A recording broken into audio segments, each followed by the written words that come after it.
আসসালামু আলাইকুম রহমতুল্লাহ। Diploma tutor থেকে আমি নোমান। তোমাদের সার্ভেইং 3 আমরা আজ থেকে শুরু করতে যাচ্ছি। সার্ভেইং 3-তে সব থেকে বেশি যে টপিক নিয়ে আলোচনা আছে সেটা হচ্ছে বাঁক।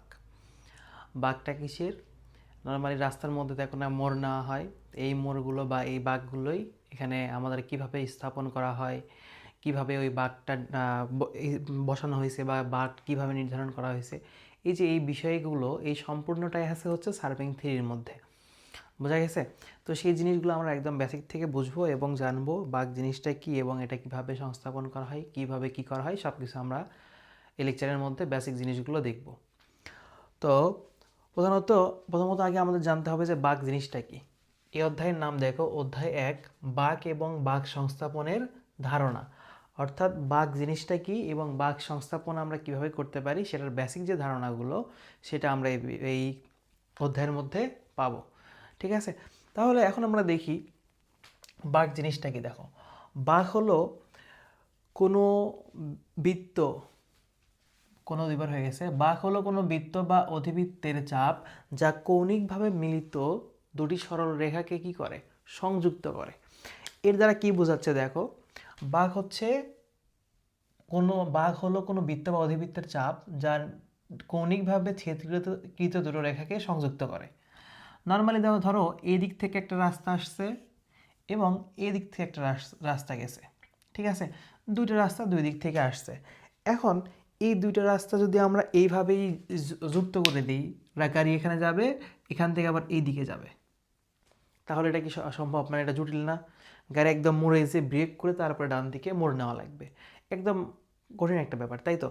এই জন্য রাস্তাঘাটে সহজে গাড়ি ঘোড়া যেন চলাচল করতে পারে এবং দুর্ঘটনা যেন খুব সহজে এড়ানো যায়, সেই জন্য যখন কৌণিকভাবে দুইটা কি বলে ছেদ করে, দুইটা রেখা ছেদ করে, সরলরেখা ছেদ করে, তখন এদেরকে এই যে একটা বৃত্তচাপ বা অধিবৃত্তাকার চাপ, বৃত্ত বা অধিবৃত্তের চাপ দ্বারা কি করা হয়, সংযুক্ত করা হয়। দেখো, নর্মালি রাস্তার যে রেখা সেটা একটা চলে গেছে এইদিকে আর একটা এইদিকে, কিন্তু তুমি কি করলা, ধরো রাস্তা এদিক থেকে আসছে, এদিক থেকে আসছে, হ্যাঁ, তো যাওয়ার কথা ছিল এইদিকে, এই বরাবর, কিন্তু তুমি ওইদিকে নিয়ে যাওনি। ওইদিকে না নিয়ে যেয়ে কী করছো, এখানে একটা বিন্দু তৈরি হচ্ছে এ বিন্দু, এখানে একটা তৈরি হয়েছে বি বিন্দু। তুমি কি করছো, এ থেকে বি বিন্দু পর্যন্ত একটা বৃত্তাচাপ বা অধিবৃত্তাকার চাপের মাধ্যমে রাস্তা দুইটাকে সংযোগ করে দিছো। এই যে সংযোগ যেটার মাধ্যমে তুমি করে দিলা, এটাই হচ্ছে বাঁক, এটাই হইল বাঁক। বুঝতে পারছো? এটা বাঁক। তাহলে বাঁক বাঁক জিনিসটা কি? বাঁক যদি তোমাদের পরীক্ষায় আসে যে বাঁক কাকে বলে, তাহলে কি লিখবা? বাঁক হলো কোনো বৃত্ত বা অধিবৃত্তাকার চাপ যা কৌণিকভাবে ছেদকৃত দুটা রাস্তাকে বা সরল রেখাকে কি করে, সংযুক্ত করে। বোঝা গেছে? এইটা হলো আমাদের কি, বাঁক। তো আশা করি তোমরা বাঁক জিনিসটা কি সেটা বুঝতে পারছো। এবং এটা, এই যে চিত্র দেখতে পাচ্ছ, এটার বিস্তর আলোচনা আছে। চিত্রটা আগে রাখছি, এটা একটু পরে আলোচনা শুরু করি আমরা। ঠিক আছে? তার আগে আমরা কিছু জিনিস দেখে নিই, মানে বাঁক কত প্রকার, কি কি। সেটা হচ্ছে, বাঁক প্রধানত হচ্ছে 2 প্রকার। বুঝছো? বাঁকের প্রকার ভেদ যদি আমরা দেখি, বাঁক, তো বাঁক প্রধানত 2 প্রকার। একটা হচ্ছে বৃত্তাকার আর একটা অধিবৃত্তাকার। সেটা আমরা কিন্তু সংখ্যার মধ্যেই পাইছি। বৃত্ত হতে পারে, অধিবৃত্ত হতে পারে। তো বাঁক 2 প্রকার, কি কি? বৃত্তাকার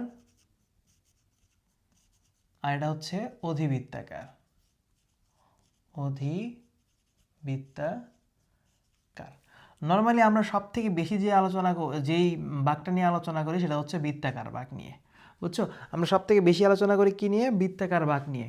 তো এই বৃত্তাকার বাঁক আবার 3 প্রকার। বৃত্তাকার বাঁক আবার কত প্রকার? 3 প্রকার। সরল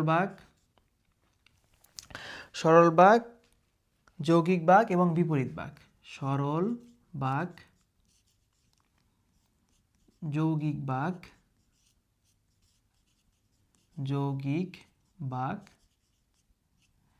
এবং আরেকটা হলো বিপরীত বাঁক। ঠিক আছে? তাহলে সরল বাঁক, যৌগিক বাঁক এবং বিপরীত বাঁক। তো এই যে 3টা বাঁক, এই 3টা বাঁক আমাদের একটু ভালোভাবে পড়তে হবে, কারণ এই তিনটা বাঁক নিয়েই পরীক্ষায় প্রশ্ন হয় কি অনেক সময়। তাহলে সরল বাঁক জিনিসটা কি দেখো, নর্মালি দুইটা রাস্তা এখানে আসছে, মিলে দিছো, এদের যাওয়ার কথা ছিল কোন দিকে, এই দিকে, তুমি এদেরকে কী করে দিছো, এখানে মিলে দিছো। তো এদের একটা কেন্দ্র আছে। জিনিসগুলো এই যে এই চিত্রটা যখন দেখবা তখন একদম ভালোভাবে ক্লিয়ার হবা। এই যে একটা বৃত্তচাপ এখানে নিছো, এই বৃত্তচাপটা যদি পুরোটা একটা সম্পূর্ণ বৃত্তের কল্পনা করা হয়, তাহলে সেই বৃত্তের একটা কেন্দ্র থাকবে না? থাকবে তো। তাহলে সেটার আবার একটা ব্যাসার্ধ থাকবে, এটার একটা ব্যাসার্ধ আছে না? অবশ্যই আছে। তাহলে সরল বাঁকের ক্ষেত্রে একদম একটা মাত্র বৃত্তের যে কোনো এক জায়গায় একটা বৃত্তচাপ নিয়ে যে বাঁক গঠিত হবে সেটা হবে কি, সরল বাঁক। বোঝা গেছে? এখন সরল বাঁকে এটা বুঝলাম, কিন্তু যৌগিক বাঁক কি তাহলে? যৌগিক বাঁক দেখো, যৌগিক বাঁকের ক্ষেত্রে ব্যাসার্ধ তোমার হবে হচ্ছে দুইটা। যৌগিক বাঁকের ক্ষেত্রে ধরো রাস্তা এদিকে যাওয়ার কথা ছিল, কিন্তু এখানে তুমি বাঁকটা এমনভাবে সংস্থাপন করছো যেখানে এখানে বৃত্ত হয়ে গেছে দুই রকমের, মানে বৃত্তের ব্যাসার্ধ হয়ে গেছে দুই রকমের। অর্থাৎ এই পাশে এই বৃত্তটার কেন্দ্র হচ্ছে এখানে, এই পাশে যেটুকু আছে এইটুকুর কেন্দ্র এখানে, আবার এই পাশে যেই বৃত্তচাপটা আছে ধরো এখানে দুই ভাগ, এই ভাগের জন্য ব্যাসার্ধ হচ্ছে এইটুকু R1, আর এই এটার জন্য এই পাশে যতটুকু এখান থেকে এতটুকু, এটা যদি বৃত্ত বা বৃত্তচাপ হয় সেই বৃত্ত বা বৃত্তচাপের ব্যাসার্ধ হবে কত, R2। তাহলে দেখো তো একটা বাঁকের মধ্যে দুইটা বৃত্ত চলে আসলো না? এই যে এটার বৃত্ত ধরো এই যে এই দিক দিয়ে গেছে এরকম হয়ে গেছে এরকম, কিন্তু এই যে এই বাঁকের যে বৃত্ত সেটা আবার একটু কি হয়েছে, বড় হয়েছে, আর একটু বড় হয়েছে। তাহলে একটা বাঁকের মধ্যে যখন দুইটা বৃত্ত বা দুইটা বৃত্তের আলাদা আলাদা বৃত্তচাপ নিয়ে আমাদের কি গঠিত হবে, আলাদা আলাদা বৃত্তচাপ নিয়ে একটা বাঁক গঠিত হবে, তখন সেই বাঁকটাকে বলা হবে যৌগিক বাঁক। অর্থাৎ একটা বাঁকের মধ্যেই আমাদের এখানে দুইটা কি থাকবে, বৃত্তের বৃত্তচাপ থাকবে এবং দুই রকমের ব্যাসার্ধ থাকবে। যদি কখনো এরকম দেখো বুঝে নিবা ওটা হচ্ছে যৌগিক বাঁক। যৌগিক বাঁক। এরপরে বিপরীত বাঁক। বিপরীত বাঁকটা হচ্ছে রাস্তার মধ্যে দেখবা অনেক সময় এরকম হয় না, তোমার হচ্ছে রাস্তা এরকম আছে, আবার এরকম আছে, এরকম হয়ে গেছে।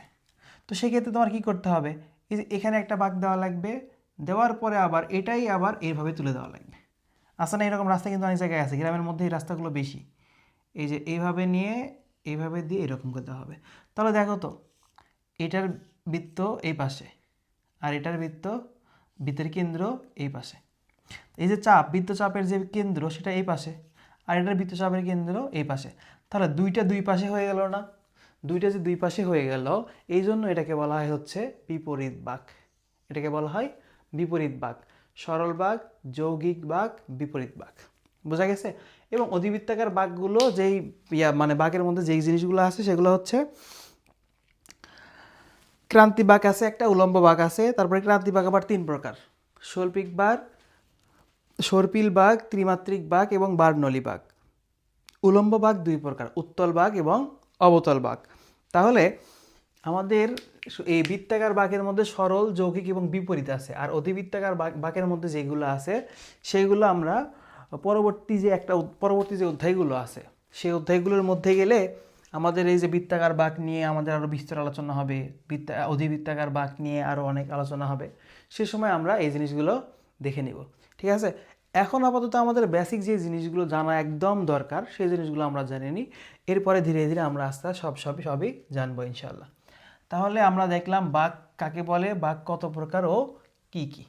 তোমরা এইটা নোট করার সময় যে বাঁকের বৃত্তাকার, অধিবৃত্তাকার দুইটাই সুন্দরভাবে এরকম ছক করে খাতার মধ্যে নোট করে নিবা। এগুলো কিন্তু পরীক্ষায় আসে যে বাঁক কত প্রকার কি কি। এই দেখো একটি বৃত্তাকার বাঁকে কি অংশ, বাঁকের শ্রেণী বিভাগ, এই প্রশ্নটা খুবই আসে পরীক্ষাতে, এই জন্য বাঁকের শ্রেণী বিভাগটা খুব ভালোভাবে করবা। যৌগিক বাঁকের দেখো, প্রথম লিখছি যৌগিক বাঁক কাকে বলে। যৌগিক বাঁক দেখালাম যে বাঁকের জ্যা উপজ্যা সব কিছু আমরা এটার মধ্যে দেখব। বাঁক কোথায় সংস্থাপন করা হয়, কোথায় সংস্থাপন করা হয়, যেখানে দুইটা রাস্তা কি হয় কৌণিকভাবে, এই যে এখানে কি বলছি আমরা, রেখা বলছি না? আর এটা এই যে বাঁক কোথায় স্থাপন করা হয় যখন বলবো কি, যখন দুইটা রাস্তা কি বলবে মানে দুইটা রাস্তা কৌণিকভাবে মিলিত হয় তখন সেখানে কি বাঁক স্থাপন করা হয়। তারপরে এই যে 1 ডিগ্রি 2 ডিগ্রি দেখো, এই যে এটা জিনিসটা একটু বোঝা লাগবে। 4 নাম্বারটা, তাহলে 3টা আমরা বুঝলাম। আচ্ছা এটা দেখবো আমরা একটু পরে। আর এই যে 4 নাম্বারটা, এটা হচ্ছে ডিগ্রি বাঁক বলতে কি বোঝায় দেখো, এটাও এই চিত্রটা ক্লিয়ার করলে ওটা বুঝতে ভালো হবে। আচ্ছা চিত্রটা আগে ক্লিয়ার করি তোমাদের। দেখো চিত্রের মধ্যে আমাদের কি কি আছে।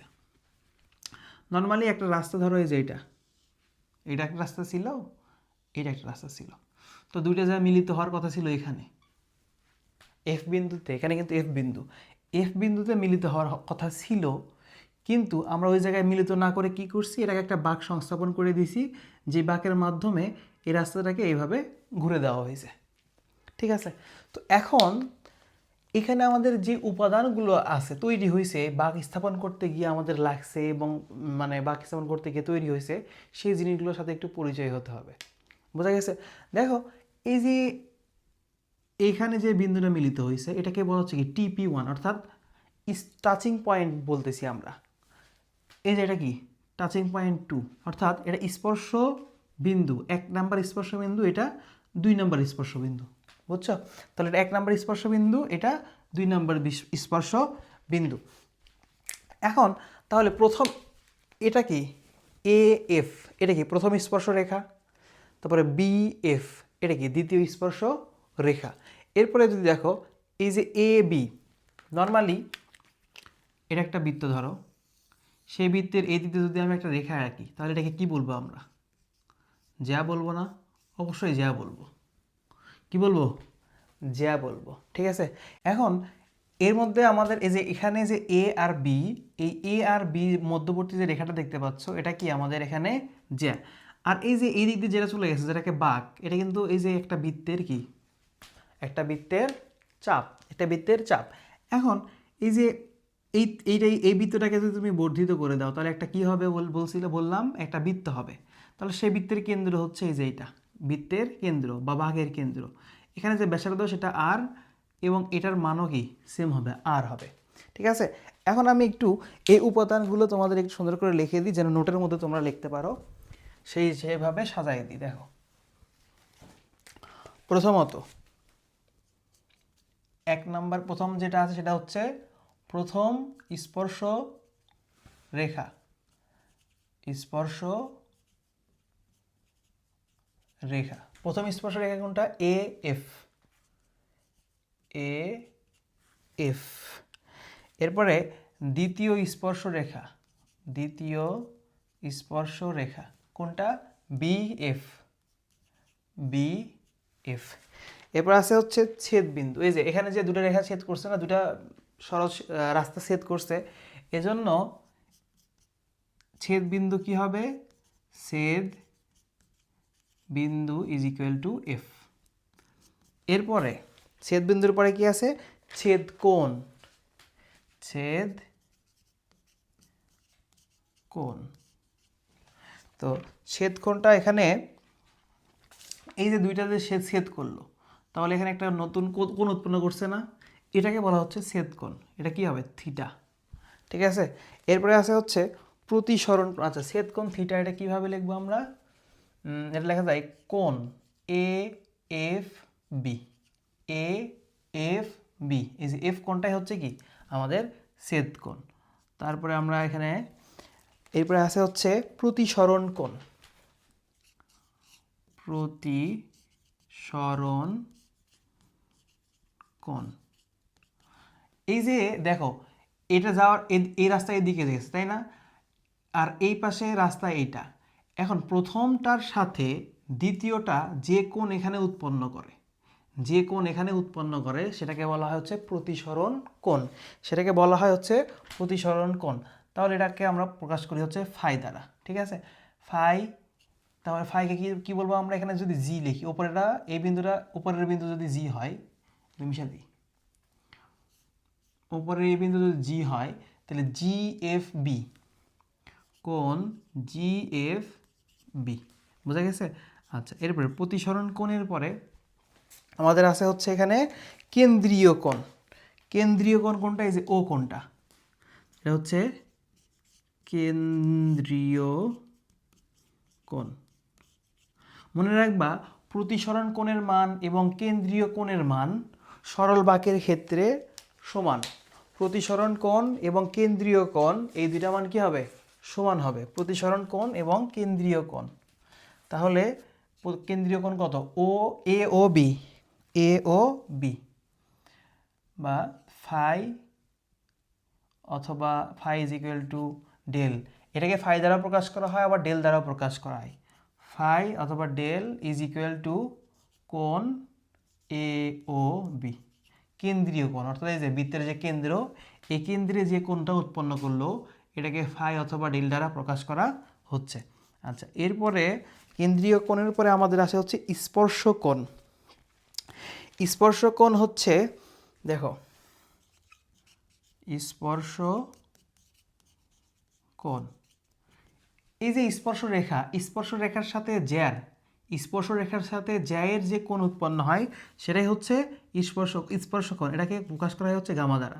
তাহলে গামা ইজ ইকুয়াল টু আমরা লিখতে পারি কোণ এফ এ বি, কোণ F A B is equal to কোণ এফ বি এ, কোণ এফ বি এ। বুঝছো?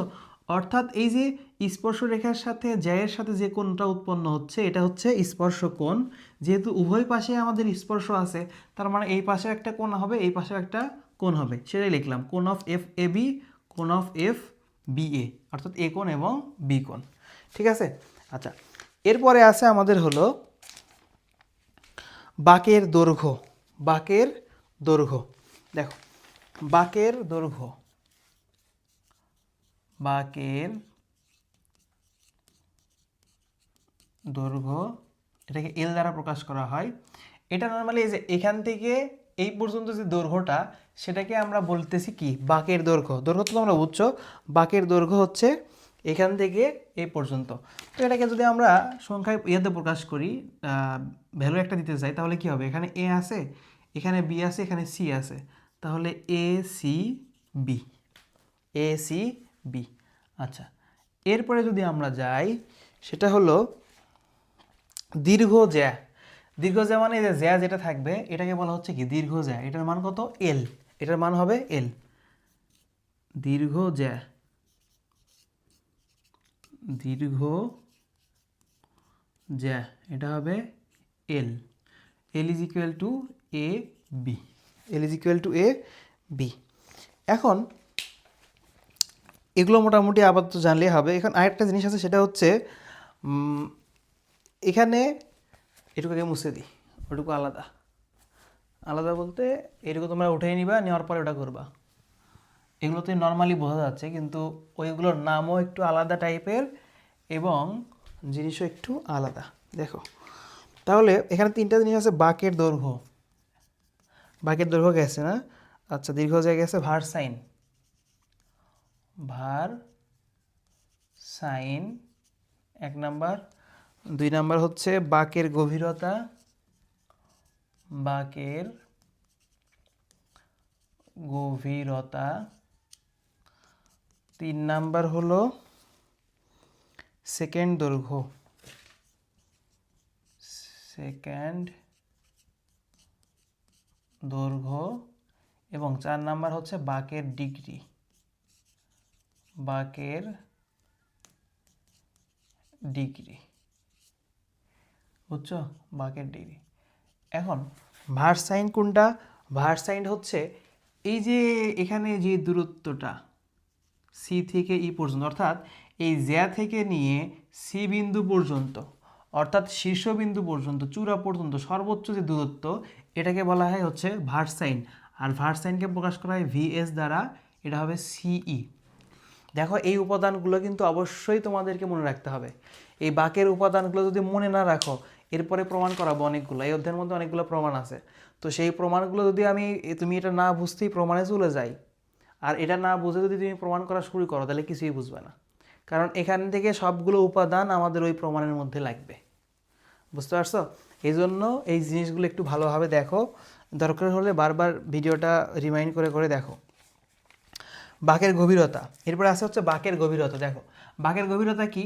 নর্মালি এর হওয়ার কথা ছিল কোথায়? মানে রাস্তা দুটো মিলিত হওয়ার কথা ছিল এখানে, কিন্তু মিলিত হয়েছে কই? এখানে। তাহলে এই যে একটা পার্থক্য এখানে চলে আসলো না, নির্দিষ্ট দূরত্ব কমে গেল, এই যে একটা গভীরতা এখানে তৈরি হলো, সেটাকে বলা হচ্ছে বাঁকের গভীরতা। তাহলে বাঁকের গভীরতার দৈর্ঘ্য কী হবে? F C. বুঝছো? ধরো ওই ত্রিভুজটা যদি আমি এখানে লিখি আঁকাই, তাহলে এখানে ভার সাইন কোনটা? এই যে জ্যা থেকে নিয়ে এই শীর্ষ পর্যন্ত যেটা, সেটা হচ্ছে ভার সাইন। আর এখান থেকে এই পর্যন্ত যেটা, এটা হচ্ছে বাঁকের গভীরতা। বাঁকের গভীরতা, গভীরতা বুঝাতে পারলাম? তাহলে এটা হচ্ছে ভার সাইন, এটা হলো বাঁকের গভীরতা। আচ্ছা, এরপরে আছে কি সেকেন্ড দৈর্ঘ্য। সেকেন্ড দৈর্ঘ্য হচ্ছে একদম এই যে এই শীর্ষ থেকে নিয়ে এই শীর্ষ পর্যন্ত, কেন্দ্র থেকে নিয়ে এই শীর্ষ পর্যন্ত দূরত্ব, টোটাল যে দূরত্ব, অর্থাৎ ধরো এই যে এরকম আছে না, একদম এখান থেকে নিয়ে এই পর্যন্ত টোটাল যে দূরত্ব, সেটাকে বলা হচ্ছে সেকেন্ড দৈর্ঘ্য। সেকেন্ড দৈর্ঘ্য তাহলে কি হবে এখানে? ও এফ, ও এফ। এখন আসো বাঁকের ডিগ্রিতে। এখন আসো কিসে? বাঁকের ডিগ্রিতে। বাঁকের ডিগ্রি এখানে এই যে একটা রেখা দেওয়া আছে না এখানে, কেন দেওয়া আছে? ধরো পুরোটাই তো আমি নিতে পারতাম, পুরোটা একটা ডিগ্রি আছে, মানে পুরোটা একটা তো কোণ আছেই, মধ্যবর্তী কোণ কত? ফাই এবং ডেল, তাই না? কিন্তু বাঁক যখন সংস্থাপন করা হয় তখন পুরোটা একবারে করা হয় না, তখন এই যে 30 মিটার চেইন ধরে ধরে করা হয়, 30 মিটার চেইন ধরে ধরে করা হয়। তাহলে এই যে 30 মিটার, তাহলে এটাকে বলা হয় 30 মিটার জ্যা। নর্মালি এটা এরকম আছে ধরো, এখন পুরোটা আমরা একবারে করবো না, আমরা কি করব? এখানে 30 মিটার 30 মিটার করে ভাগ করব। তাহলে এই 30 মিটারের জন্য আগে কাজ করব, এই 30 মিটারের জন্য পরে কাজ করব, এই 30 মিটারের কাজ আবার আলাদাভাবে করতে হবে। তাহলে দেখো এই প্রতিটাই কিন্তু এক একটা জ্যা, এটা একটা জ্যা, এটা একটা জ্যা, এটা একটা একটা একটা জ্যা না? তাহলে প্রতিটা যদি আলাদা আলাদা জ্যা হয়, এই প্রতিটা জ্যাই কিন্তু কেন্দ্রে একটা নির্দিষ্ট কোণ উৎপন্ন করতেছে। এটা একটা করতেছে, এই ডি, এটা একটা করতেছে, এটা একটা করতেছে, ঠিক আছে? তো নর্মালি এটার যে দৈর্ঘ্য মাপ, এই যে তোমার হচ্ছে জ্যা, এই জ্যার মাপ মোটামুটি 30 মিটার স্ট্যান্ডার্ডভাবে ধরে নেওয়া করা হয়, 30, 25 এরকম হয়ে থাকে। কিন্তু যখন তোমরা বাঁকের ডিগ্রির সংজ্ঞা লিখবা, বাঁকের ডিগ্রির যখন সংজ্ঞা লিখবা, তখন লিখবা কি? 30 মিটার জ্যা। এটা একটু লিখে দিই, 30, এটা হচ্ছে বাঁকের ডিগ্রি, বাঁকের ডিগ্রি 30 মিটার জ্যা বাঁকের বৃত্তের কেন্দ্রে, 30 মিটার জ্যা বৃত্তের কেন্দ্রে যে কোণ উৎপন্ন করে, বৃত্তের কেন্দ্রে যে কোণ উৎপন্ন করে। তাহলে এই যে 30 মিটার জ্যা, একটা বাঁকে 30 মিটার জ্যা এই বৃত্তের কেন্দ্রে যে কোণটা উৎপন্ন করতেছে, এই কোণটাকে বলা হচ্ছে কি? বাঁকের ডিগ্রি। তাহলে এটার ক্ষেত্রে বাঁকের ডিগ্রি কত? ডি, এই যে ডি। তাহলে বাঁকের ডিগ্রি কি হবে? A O Q. তাহলে বাঁকের degree D is equal to A O Q. বোঝা গেছে? বাঁকের ডিগ্রি হলো এ ও এবং কিউ। তাহলে তোমরা এখানে যে উপাদানগুলো আমি দেখালাম, এই উপাদানগুলো একটু ভালোভাবে মনে রাখবা, খাতার মধ্যে এমনি রাফ খাতার মধ্যে 2-1 বার করবা, করার পরে তারপরে নোট খাতায় সুন্দরভাবে উঠাবা এই জিনিসগুলো আমি যেগুলো লিখে দিলাম। এবং যখনই প্রমাণে যাবা, এই জিনিসটা যদি খাতার মধ্যে উঠানো থাকে, প্রমাণের মধ্যে যে হঠাৎ করে বলতেছে যে ভার সাইন, এখন তোমার মনে নাই ভার সাইন কি, তখন তুমি খাতা খুলে প্রথম পেজে চলে আসবা, আসার পরে এই পেজটা বের করে এখান থেকে দেখে নিবা ভার সাইন কি, তারপরে সেকেন্ড দৈর্ঘ্য কি, গভীরতা কোনটা কি, দীর্ঘ জ্যা কি, আবার হচ্ছে বাঁকের দৈর্ঘ্য কি। এই সবগুলো জিনিসই কিন্তু বারবার লাগবে, ম্যাথ করতে গেলেও লাগবে, আবার হচ্ছে তুমি যখন প্রমাণ করবা তখনও লাগবে। বোঝা গেছে? তো এই জন্য এই জিনিসগুলো খুব সুন্দরভাবে পড়ে রাখবা। তাহলে এখানে আমরা কী কীভাবে বাঁকের নামকরণ করতে পারি, এগুলো থিওরি প্রশ্নগুলো পড়ে নিও তোমরা, ঠিক আছে? এবং আমি প্রশ্নগুলো লিখে দিলাম, শুধু এখন বই থেকে উত্তর করবা। এখানে বোঝানোর মতো তেমন ওগুলোর মধ্যে কিছু নাই, শুধু একটু মুখস্থ করে নিবা। তারপরে এখানে কি বলছে? একটি বৃত্তাকার বাঁকের বিভিন্ন অংশ চিহ্নিত করো। এই যে এটা যদি প্রশ্নে আসে, তাহলে এই যে এই চিত্রটা আঁকাবা, আঁকানোর পরে এই উপাদানগুলোর নাম লিখে দিবা। সড়কে বাঁকের প্রয়োজনীয়তা অনেক, এটা লিখে দিবা, বারবার লিখবে, প্রয়োজনীয়তা অনেক, মানে এটা তো তোমরা পারবাই যে বাঁকে কেন দুর্ঘটনা দূর করার জন্য দেওয়া হয়, সহজে স্বাচ্ছন্দ্য মতো সড়কে চলাচলের জন্য দেওয়া হয়। বইয়ের মধ্যে আরও অনেকগুলো দেওয়া আছে, সেগুলো দিবা। বাঁকের শ্রেণী বিভাগ, যেটা আমি প্রথমে দেখালাম। এরপরে বলছে থিওরিলাইটের সাহায্যে প্রতিসরণ কোণ পরিমাপের প্রক্রিয়া। এটা তোমরাও পড়ে নিবা। এটাও নর্মালি হচ্ছে যন্ত্রে যখন কাজ করবা, মাঠে যখন কাজ করবা তোমরা পলিটেকনিকে, তখন এই জিনিসটা ইজিলি বুঝতে পারবা। এটা তেমন কিছুই না, তোমার কোন পরিমাপ কিভাবে করা হয় যন্ত্রের সাহায্যে সেই জিনিসটা এখানে বলছে, বই একবার রিডিং দেখে নিলেই পারবা ইনশাআল্লাহ। তাহলে আমরা পরবর্তী ক্লাসে কি করব, এখানে কিন্তু রচনামূলক প্রশ্ন লেখা নাই। মূলত এই অধ্যায় থেকে রচনামূলক প্রশ্ন আসলে ম্যাথ আসে, বুঝছো? তো ম্যাথ আমাদের করতে হবে। আরও 2টা লেকচার আমাদের এই অধ্যায়ের উপরে হবে। একটা লেকচারে আমরা যতগুলো প্রমাণ আছে যদি সম্ভব হয় সবগুলো করব, আর সম্ভব না হলে আর একটা লেকচার বাড়ায় আমরা আরও 3টা লেকচার করতে পারি। প্রমাণগুলো আমরা শেষ করব প্রথমে, প্রমাণ শেষ করার পরে আমরা যেটা শুরু করব সেটা হচ্ছে ম্যাথ। প্রমাণ এবং ম্যাথ করলে ইনশাআল্লাহ এই অধ্যায় শেষ হয়ে যাবে। তো দেখা হচ্ছে তোমাদের সাথে পরবর্তী ক্লাসে। সে পর্যন্ত ভালো থাকো, সুস্থ থাকো। আল্লাহ হাফেজ। আসসালামু আলাইকুম ওয়া রাহমাতুল্লাহ।